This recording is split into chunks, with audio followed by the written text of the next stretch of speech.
आखिर ऐसी क्या बात होगी जिसके लिए कि मालकिन से ही बात करनी पड़ी। बात कर रहे हैं डब्बा के रेस्टोरेंट का जो मैनेजर है, उसको जो बात करनी थी उसके लिए रात के 12 बजे के बाद में उसको डब्बा से मिलने के लिए घर पर आना पड़ा। बने रहिए हमारे साथ, हम बताएंगे इसकी और इसके पीछे का कारण भी। आज की चर्चा में आपका स्वागत है। जो लोग चैनल पर पहली बार आए तो प्लीज़ सब्सक्राइब कर लें और बेल आइकन भी दबा दें, जिससे कि आने वाली वीडियो की इन्फॉर्मेशन आपको टाइम से मिल जाए। जैसा कि आपने इसके व्लॉग में सुना होगा, डब्बा का मैनेजर बात करने के लिए रात के 12 बजे के बाद में घर पर आया और वो बात करना चाहता था डब्बा से। अब ऐसा नहीं है कि वो डब्बा से बात करना चाहता था इसलिए वहाँ पर आया। बात आप समझने की कोशिश करें, ऐसी कौन सी बात थी जो वो वहाँ नहीं कर सकता, क्योंकि ऐसे कई बार भी हुआ है कि इन लोगों ने जॉइंट मीटिंग करी है, या ये कहिए कि वहाँ गए हैं, रेस्टोरेंट में गए हैं रात को 12 बजे के बाद में, और इन्होंने अपने स्टाफ के साथ में मीटिंग करी है। फिर वो कौन सी बात ऐसी हो सकती है कि जो वो सबके सामने नहीं कर सकता था, उसके लिए उसे अलग से ही आना पड़ा। अब भाई ऐसा तो कोई डिस्कशन हो नहीं सकता कि जो बिना डब्बा के हो, खासतौर से अगर वो बात खास हो, क्योंकि गुटखा किंग वहाँ बैठता जरूर है पर सारे के सारे फैसले तो बिना उसके हो नहीं सकते, डब्बा के हो नहीं सकते।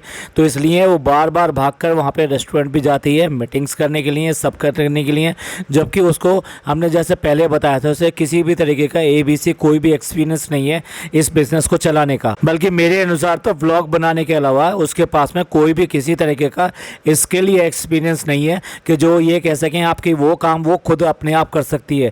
इवन देन किचन का काम ही क्यों ना हो। कुछ लोगों को अगर बुरा लगा हो तो जाने दीजिए, क्योंकि अगली बात जो है ज़्यादा इंपॉर्टेंट है, उस पर ध्यान दें। रेस्टोरेंट जो है डब्बा का है, चला कौन रहा है? गुटखा किंग चला रहा है। डेली वहाँ कौन जाता है? गुटखा किंग जाता है। वहाँ पर जाके एडमिनिस्ट्रेशन कौन चलाता है? गुटखा किंग चलाता है। देखने वाली बात यह है कि वो जो एक रेस्टोरेंट है, पिकनिक स्पॉट नहीं है कि वहाँ पर लोग आ रहे हैं, सेल्फी खिंचवा रहे हैं और वहाँ पर जो आराम से बैठकर ये सब चीज़ें की जा रही हैं। इवन देन जो अंदर बैठकर भी, यानी कि जो आपका ईटिंग के लिए डाइनिंग एरिया है, उस डाइनिंग एरिया में वहाँ पे सेल्फी खिंचवाई जा रही है, ये सब किया जा रहा है। तो है क्या कि जिसके साथ सेल्फी खिंचवाई जा रही है दैट्स ओके।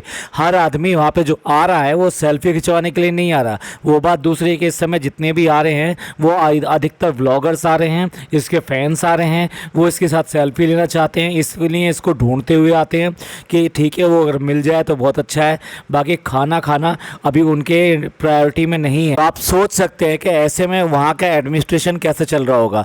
हर चीज़ को गुटखा किंग जो है अपनी तरीके से हाईजैक कर रहा होगा, जो कि बेसिकली प्रोफेशनल वे में ठीक नहीं था। अब अगर आपने एक प्रोफेशनल मैनेजर हायर किया है तो उसको इसका एक्सपीरियंस है, तो उसको आप चलाने दीजिए जैसे वो चलाता है। लेकिन लगता है कि वहाँ पे उसका जो है सिर्फ और सिर्फ देखभाल के छोड़कर उसके अलावा कोई उसका हक नहीं है वो किसी तरह का डिसीजन ले सके या उन चीज़ों को सुधार सके।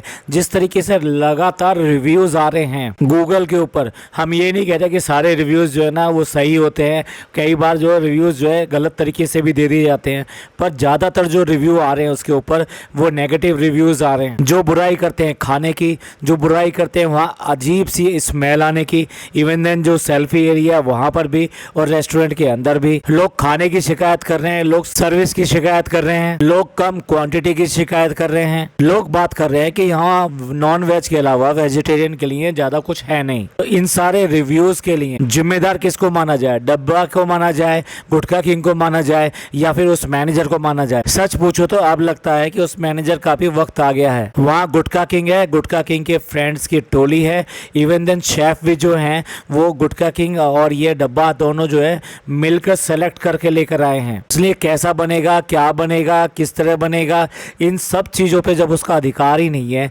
और जो वहाँ के एडमिनिस्ट्रेशन पे उसका अधिकार नहीं है, तो फिर इतनी जो नेगेटिविटी फैल रही है, या फिर ये कहिए कि रेस्टोरेंट जिस तरह से चलना चाहिए वैसे ना चल के घिसट घिसट के चल रहा है, तो डेफिनेटली उसके ऊपर तो भार आएगा ही। और जो भी सही आदमी होगा वो अपनी ऑब्जेक्शंस जो रेज करेगा और ऑब्जेक्शन रेज करने के बाद में कहेगा कि भी सारी चीज़ें आप मेरे कंट्रोल में दीजिए और मैं इसको ठीक करूंगा, क्योंकि मेरी ये जिम्मेदारी है, मेरी रेपुटेशन है, तो डेफिनेटली मेरे को ये काम करना है। कल को मैं यहाँ की बजाय कहीं और जाऊंगा तो क्या रेपुटेशन लेके जाऊंगा कि वो सेलिब्रिटी या फिर ये कि व्लॉगर के रेस्टोरेंट में गया था और वो चला नहीं सका, उसके बाद में ये यहाँ पर आया है। और गुटखा किंग और डब्बा दोनों को कम छोड़ना है भाभी और भैया से। जब इनके साथ में कोई ठीक काम नहीं करता है या इनकी मर्जी से काम नहीं करता है तो वो किस तरह से वीडियो बना के उसको डिफेम करने की कोशिश करते हैं, ये सब लोग लोग आप जानते ही हैं। मैडम अपना घर बनवा रही थी तो उसको घर रेनोवेट कराने में उसने ना जाने कितने लोगों को डिफेम किया। ये कोई कहने वाली बात नहीं है, सब लोग अच्छी तरह से जानते हैं। और यही काम डब्बा और गुटखा किंग करने वाले हैं। डब्बा की तो वैसे भी आदत है, जब कोई काम बिगड़ जाए तो किसी ना किसी का नाम ले दो। कभी वो पिज़्ज़ा का नाम ले देती है, कभी वो जो सामान आया उसका नाम ले देती है, कभी वो काम करने वाली जो उसका नाम ले देती है। किसी ना किसी का नाम लेना उसकी आदत है। वो तो सब काम सही करती है, किसी ना किसी के ऊपर डाल देती है कि भाई ये काम इसने सही नहीं किया और वो काम इसने सही नहीं किया। और एक दिन तो ऐसा भी आया था कि पॉपकॉर्न के लिए पॉपकॉर्न कंपनी को ही जो दोषी ठहरा दिया उसने। तो ये तो इनकी हिस्ट्री रही है कि जिससे इनकी बिगड़ जाती है, या ये कहिए जो इनके मुताबिक काम नहीं करता उसके बाद में उसमें तो 10 तरह के ऐप निकालना बहुत मामूली सी बात हो जाती है। एक और भी जो इसने अपने इंस्टा अकाउंट को हैंडल करने के लिए मैनेजर रखा था, उसका तो किस्सा सबके सामने है। किस तरह से उसने हर तरह का घर पे काम करवाया और उसको कितना ज़्यादा यूज़ किया, उसको बल्कि ये कहना चाहिए मिस यूज़ किया उसका। और आखिरकार सब कुछ इसका बिजनेस सब कुछ संभालते हुए, इसका प्रमोशन वगैरह सब कुछ संभालते हुए एक दिन उसने रिजाइन कर दिया, या भी ये कहिए वो छोड़कर चला गया। क्या है, वो इनके लिए बहुत ज़्यादा ओवर क्वालिफाइड था। और अब बारी है इस मैनेजर की। तो यही वजह है कि वो बिल्कुल आर पार की बात करने के लिए डेफिनेटली इनके पास आया होगा, या फिर अपने डिमांड्स रखने के लिए आया होगा कि भाई ये मुझे चाहिए, अदरवाइज जो है वहाँ पे काम ठीक से हो नहीं पाएगा। Is not the case of salary. वो ऐसा नहीं है कि वो आके यहाँ पे सैलरी बढ़वाने के लिए आया होगा। इतना तो वो भी दिमाग में रखता है कि इतनी जल्दी किसी की सैलरी नहीं बढ़ती। नई रेस्टोरेंट ने ऐसा कोई आसमान छू लिया है जिसके लिए उसको बहुत बड़ा इनाम दिया जाए। इसलिए आप आने वाले वक्त में जल्दी इसका परिणाम जो सामने देखेंगे। डेफिनेटली अगर ऐसा होता है तो वो इनके लिए, इनके रेस्टोरेंट के लिए बिल्कुल भी अच्छा नहीं होगा। प्रोफेशनल लोग जो चलाएं वो ज़्यादा बेटर रहता है, बजाय इसके कि नौसिखिए लोग वहाँ जाके एक्सपेरिमेंट्स करें और जितना भी इन्वेस्टमेंट किया है उसको वेस्ट कर दें। अब देखिए गुटखा किंग ने अपनी क्या हाल कर लिया है। इसकी बातों को मानते हुए और इसकी बातों को फॉलो करते हुए उसकी तबीयत खराब चल रही है। उसके बाद में भी उसका यहाँ तक कि बीपी तक डाउन हो गया। उसके बाद में भी उसको डेली की डेली वहाँ पे जिम लेके जा रही है, और जिम लेके जा रही है तो डेफिनेटली वहाँ पे स्ट्रेचिंग एक्सरसाइज भी वो करता होगा। और उन स्ट्रेचिंग एक्सरसाइज की वजह से उसके कभी हाथ में, कभी पैरों में, और कभी जो गर्दन में और कभी कमर में पेन होना शुरू हो गए हैं। देखिए एक्सरसाइज जो होती है वो धीरे धीरे इंक्रीज़ की जाती है। जब आप रेगुलर वे में नहीं कर रहे हैं तो धीरे धीरे इंक्रीज़ की जाती है। अगर आप एकदम से ही स्ट्रेचिंग एक्सरसाइज बढ़ा देते हैं तो इसका जो इफ़ेक्ट है वो बॉडी के ऊपर अलग आता है, और आपकी मसल्स जो है ना वो पेन करने लगती हैं, वो खींचने लगती हैं। अभी दूसरे आदमी को आपकी जो कंडीशन है वो क्या पता। तो जिम में जो भी इंस्ट्रक्टर है वो तो आप जैसे कहोगे वैसे आपको एक्सरसाइज कराता चला जाएगा। तो इस तरीके से इसने खुद अपनी हालत जो है ख़राब कर रखी है, या फिर मैं फिर कहूँगा ये डब्बा ने उसकी हालत ख़राब कर रखी है। ये डब्बा जो है दोनों बच्चों का काम ख़राब करती है, और आज जो है इसको भी ख़राब करके रख दिया है। उसकी सेहत को भी जो है किनारे लगा दिया है, डब्बे में डाल दिया है। अब देख लीजिए सारी डाइटिंग शुरू हो चुकी है, और साथ साथ जो है एक्सरसाइज और जिम और उसके बाद में जुम्बा, बाकी सब चीज़ें शुरू हो चुकी हैं। लेकिन घर का काम करने के लिए फुर्सत नहीं है। वहाँ जाके पसीना निकाल लेंगे, ये कर लेंगे। सुबह का नाश्ते के लिए भी बता रही है, साफ साफ बता रही है, आज हमने आलू के पराठे बनवाए हैं। अरे भाई घर के अंदर कितने लोग हैं? 2 लोग हैं, और कृष्णा इनके यहाँ आया हुआ है। तो क्या इतने लोगों के लिए भी नाश्ता बनाना अपने आप में बहुत बड़ा टास्क है। अगर आप ये छोटे छोटे काम भी दिन भर के ये करते हो तो भी आपका बहुत ज़्यादा कैलोरी लॉस होता है। इसमें कोई नई बात नहीं है। ये तो वो वाली बात होगी कि खाएंगे जंक फूड भर भर के, और उसके बाद में जाके तेल निकालेंगे अपना कहाँ पर? जिम में जाकर। ये क्या बैलेंसिंग कोई आपने वो ले रखा है कि भाई इतना हमने ये खा लिया पी लिया, वहाँ जाके इतना निकालेंगे? ऐसा नहीं है। आपको ये दोनों तरफ से सोचना पड़ेगा। डाइटिंग भी सोचनी पड़ेगी, और आपको जो है जिम भी करना पड़ेगा, और साथ साथ ये घर के जो छोटे मोटे जो काम होते हैं सारे आपको ही करने पड़ेंगे। ये नहीं कि भैया वहाँ आए और आके बस सोफे में पड़ गए, हाँ आज तो बहुत ज़्यादा हो गया। अब आप देखिए तो सही गुटखा किंग की हालत। वो कह रहा है कि आज उसके हाथों में इतना दर्द है कि वो हाथ से उठाकर गिलास का पानी नहीं पी सकता। भाई एक बात बताओ, इसको क्या करना है? इसको जाके वहाँ पे रेस्टोरेंट में देखना भी है, और वहाँ 1-2 घंटे नहीं, आपको लॉन्ग आवर्स वहाँ पे काम करना है। चाहे वो बैठे रहना हो, खड़े रहना हो, या जो भी कुछ हो, या बर्तन धुल रहे हैं नहीं धुल रहे हैं वो हमें नहीं पता अभी। और आप ही बताइए, क्या अगर आपका इतना बुरा हाल होगा तो क्या तब भी आप जिम जाएंगे? जिम में जाके एक्सरसाइज वगैरह जो भी कुछ है वो करने की कोशिश करेंगे? और भाई अब इसको देखिए, डब्बा की बात सुन लीजिए भाई, कितनी ज्ञान की बात कर रही है। कह रही है मैंने पहले भी घर पर जो है वेट लॉस किया है और ये सब किया है, लेकिन अब क्या है, मोटिवेशन चला गया। अब ये कौन सा मोटिवेशन चला गया? अरे तुम घर पे जैसे पहले किया था वो आज भी कर सकती थी, पर ये ठूसना बंद करोगी ना, ये पेट में जंक फूड डालना बंद करोगी ना, ये तेलम तेल और रोज़ के रोज़ रेस्टोरेंट का खाना, रेस्टोरेंट का खाना, रेस्टोरेंट का खाना।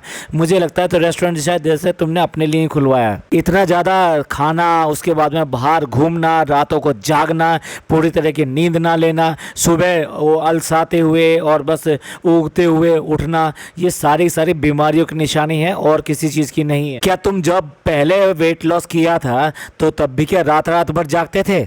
मोटिवेशन भैया, कौन सा मोटिवेशन? और अब कौन सा मोटिवेशन है? अब मोटिवेशन ढूंढ रहे हो जिम में आके, क्योंकि सारे लोग कर रहे हैं तो इसलिए हमें भी करना पड़ेगा। वहाँ पर जरूरी होता है सबसे पहले अपने आप को तलाश करना। वो कहते हैं ना, बर्तन जो होते हैं ना वो अंदर से धोए जाते हैं, बर्तन का बाहर से धोना इंपॉर्टेंट नहीं है जितना अंदर से धोना है। इसलिए पहले अपने बर्तन को अंदर से धो लो, आपको पता लगेगा आपकी प्रॉब्लम कहाँ है, तुम क्या गलत कर रहे हो। इसके बिना काम नहीं चलता है। डब्बा की ना डब्बा ही है और उसके अलावा इसकी अकल कहीं और चलती नहीं, सिर्फ वो सिर्फ ब्लॉगिंग करने में ही चलती है, इसके अलावा कहीं नहीं चलती इसकी अकल। और जिम से आके फिर वही सिखाई, क्योंकि हाथ का दर्द जाएगा कैसे जब तुम ये सब चीज़ें दोबारा से करते चले जाओगे।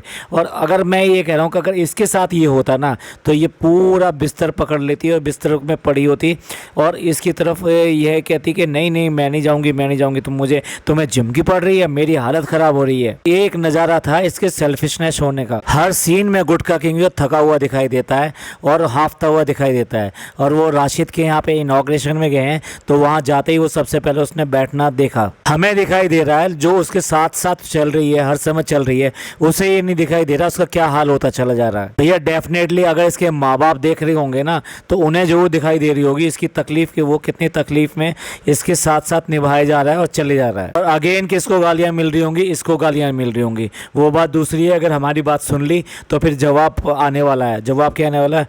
आपको क्या प्रॉब्लम है? हमारे माँ बाप खुश हैं, हम खुश हैं, हमारे व्यूअर्स खुश हैं, और क्या चाहिए। और भाई फर्स्ट टाइम जो है डब्बा के रेस्टोरेंट पर आए हैं एक सेलिब्रिटी जो आए हैं वो कौन आए हैं? इन आई है जो कि बेसिकली सीरियल में काम करती थी। एक मशहूर सीरियल था, उसमें बहन का किरदार निभाया था बहुत लंबे समय तक। इट मीन्स वो कभी भी ना लीड रोल में तो दिखाई नहीं दी, लेकिन हाँ क्योंकि सीरियल हिट था तो उसमें काफ़ी लंबे समय तक बहन के किरदार में दिखाई दी। ये भी एक मॉमडन फैमिली है और व्लॉगिंग भी करती है। मैंने इनके व्लॉग भी देखे हैं, हालांकि इनके व्लॉग में कुछ कल्चर होता है, ऐसी बात नहीं है, ये बिल्कुल ऐसे ही दिखा देते हैं। इवन देन इन्होंने ईद के व्लॉग देखे थे, वो बहुत तरीके से उन्होंने फिल्माए थे और जो तौर तरीके होते हैं मुस्लिम्स में ईद के लिए वो सारे तरीके उन्होंने वहाँ पे दिखाए थे। प्रियंका त्रिपाठी भी इसके घर पर आई थी अपने हस्बैंड के साथ में और वो वाला व्लॉग जो देखने लायक था, जिस तरह से इन्होंने दोनों ने मिलकर वहाँ पे एंजॉयमेंट किया और मज़ा किया। देखा जाए तो दिव्यांका त्रिपाठी अगर इसके रेस्टोरेंट पे आती तो मैं ये मानता कि बहुत बड़ी सेलिब्रिटी आई है या फर्स्ट टाइम उसकी सेलिब्रिटी आई है। ये थोड़ा सा आप ये कह सकते हैं तो बी या सी ग्रेड की सेलिब्रिटी हैं कि वो मुझे बहुत अच्छी लगती है, लेकिन अगर सेलिब्रिटी का लेवल की बात करें इसलिए मैंने ऐसा कहा। हाँ, इससे पहले कभी भी इन दोनों को मिलते हुए हमने कभी नहीं देखा, तो डेफिनेटली हो सकता है ये संपर्क हुआ हो इनका और इन्होंने इनको इनवाइट किया हो कि आ जाओ भी, आ जाओ, तुम्हारा भी व्लॉग बन जाएगा, मेरा भी व्लॉग बन जाएगा। वो भी व्लॉगिंग करती है और ये भी व्लॉगिंग करती है। एक दूसरे के जो व्यूवर्स हैं ना वो थोड़ा बहुत एक्सचेंज भी हो जाएंगे। तो इसे आप कोलैब कह लीजिए या बार्टर कह लीजिए, जो भी कहिए, वो इसने किया है यहाँ पर। डेफिनेटली वो इसके रेस्टोरेंट की वजह से नहीं आई है कि वो रेस्टोरेंट में जाना है, मुझे वहाँ पर डाइनिंग करके आनी है, खाना करके आना है, क्योंकि और भी बहुत सारे रेस्टोरेंट हैं और इससे भी बढ़िया रेस्टोरेंट है वहाँ पर। और कौन वो आएगा इतनी दूर से, मतलब मुंबई का ये कोना है, मैं मुंबई कह रहा हूँ लेकिन ये मुंबई का कोना है, मतलब इट मीन्स अगर यहाँ पे रेलवे की अगर आप ट्रैक पर आएँ तो फर्स्ट स्टेशन जो मुंबई से पहले आता है वो सबसे पहले ये मीरा रोड ही आता है और मीरा रोड पहली वो बस्ती दिखाई देती है जो कि मुंबई आते समय है। ऐसा मैं इसलिए कह रहा हूँ कि ये बेसिकली एक नया इलाका है, इसको मुंबई कहना भी ठीक नहीं है, लेकिन क्योंकि मुंबई से जुड़ा हुआ है तो इसलिए आप ये कह सकते हैं कि ये मुंबई है। कौन होगा ऐसा जो कि 2 से 3 घंटे का ट्रैफिक झेलता हुआ इनके रेस्टोरेंट तक आएगा इतने लास्ट तक सिर्फ और सिर्फ खाने के लिए? ये बता नहीं रही है, लेकिन डेफिनेटली ये कोलैब है कि तुम्हारे व्यूवर्स और मेरे व्यूवर्स दोनों को फ़ायदा होगा और इसलिए हम जो है दोनों के व्यूवर्स को बांट लेंगे या फिर ये कहिए बढ़ जाएंगे या प्रमोशन मिल जाएगा हमको। इसलिए दोनों अपने अपने व्लॉग बना रही हैं। और भाई अपने भैया भाभी को तो बिल्कुल भी सेलिब्रिटी नहीं समझती। जिस तरह से दिव्यांका त्रिपाठी अपने टाइम में नंबर 1 रही थी, इसी तरीके से इसकी भाभी भी, कुछ भी कह लीजिए, इससे एक्टिंग के मामले में वो नंबर 1 थी और उसका सीरियल जो है नंबर 1 चलता था उस टाइम में। और स्टार प्लस की जो आदर्श बहुएं थी उसमें इसकी गिनती हुआ करती थी। और क्या घर की मुर्गी दाल बराबर, उनको तो सिर्फ इसने पूछा है सो दैट उनके व्यूअर्स यहाँ पर आ जाएं। उनको ना ये सेलिब्रिटी मानती है, उन्हें तो अपना कंपटीशन करती है उनके साथ में। मुझे तो ये नहीं पता लग रहा सेलिब्रिटी है कौन। मतलब जो सेलिब्रिटी हैं, जिसको ये सेलिब्रिटी कह रही है, वो रेस्टोरेंट पे बाहर खड़े हैं, बारिश बाहर हो रही है और ये दोनों उसके बाद में पहुंचे हैं। भाई वाह, बहुत बढ़िया, बहुत बढ़िया। अपने आप को दिखा दिया और उसके ऊपर ये दिखा दिया कि मैं ज़्यादा बड़ी हूँ, तुम मेरा वेट करो, मैं क्या तुम्हारा वेट करूँगी। क्या कोई अपने सेलिब्रिटी का स्वागत ऐसे करता है? क्या कोई अपने सेलिब्रिटी के इंतजार इस तरीके से करता है? भाई वाह। देखिए, इसका रेस्टोरेंट कोई इतना बड़ा भी नहीं है, वहाँ पर ये सारे मिलके उसका बर्थडे सेलिब्रेट कर रहे हैं। यानी कि वो जो आई है शेरीन, उसके जो ससुर हैं यानी हसन के फादर जो हैं, उनका आज बर्थडे है, तो उनका बर्थडे वहाँ पर सेलिब्रेट किया जा रहा है।